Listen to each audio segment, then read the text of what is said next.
Hindi lamang si Renzo Bando ang gumawa ng history sa Korean Basketball League dahil si Ronjay Abarrientos ang tinanghal na Rookie of the Year ngayong taon. Ronjay Abarrientos. Well-deserved para sa pamangkin ni Johnny A na makuha ang award na ito.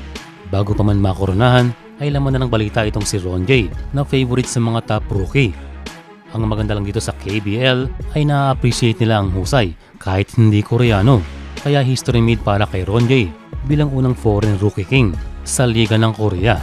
As a rookie ay nag-average si Abarrientos ng 13.6 points per game, 4.8 assists na top 4 sa KBL, top 3 sa steals ng Liga at 3-point shooting.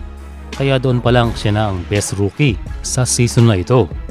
Ayon din sa mga reports, ay na-impress ang KBL sa combination ng kanyang personal skills at outside shooting skills, isang starting point guard at floor general ng Hyundai Mobis.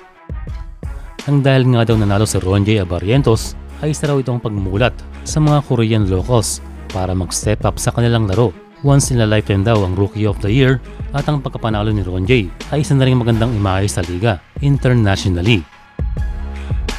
Ginanap ang KBL Awards sa isang 5-star hotel sa South Korea. Doon ay dumalo ang mga nominees, mga coaches at maging mga referee ay nabigyan ng award.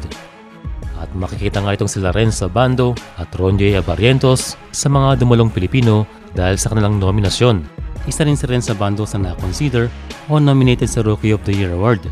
Pero syempre alam ni Renz na deserve itong si Ronjay na makuha ang award. Nakuha ng teammate ni Renzo Bando na si Park Ji-hoon ang 6th Man of the Year. At sinundan pa ito ng kanyang teammate na si Seong Gon-moon na nakuha naman ng Best Defense o sa ibang liga ay Defensive Player of the Year.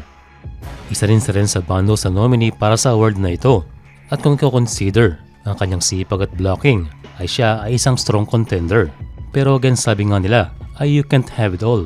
At ang nanalo nga ay ang kanyang teammate na 4 consecutive years na sa Defense Award.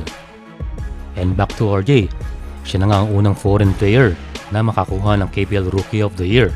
And base nga sa mga boto, ay nakuha niya ang 101 votes sa total na 109 at ang 5 puntos ay napunta sa isang Koreano. Hindi man daw unanimous decision, pero walang duda na majority ay nakuha ni Ronjay ang boto sa KBL. Sa speech na binigay ni Ronjay, sinabi niyang siya ay masayang nabubuhay sa Korea. At sa pagtanggap niya raw ng Rookie of the Year Award ay lalo nga angat pa ang kanyang confidence. Ang award ay may kasamang 5 million won o sa ating bansa ay mahigit 200,000.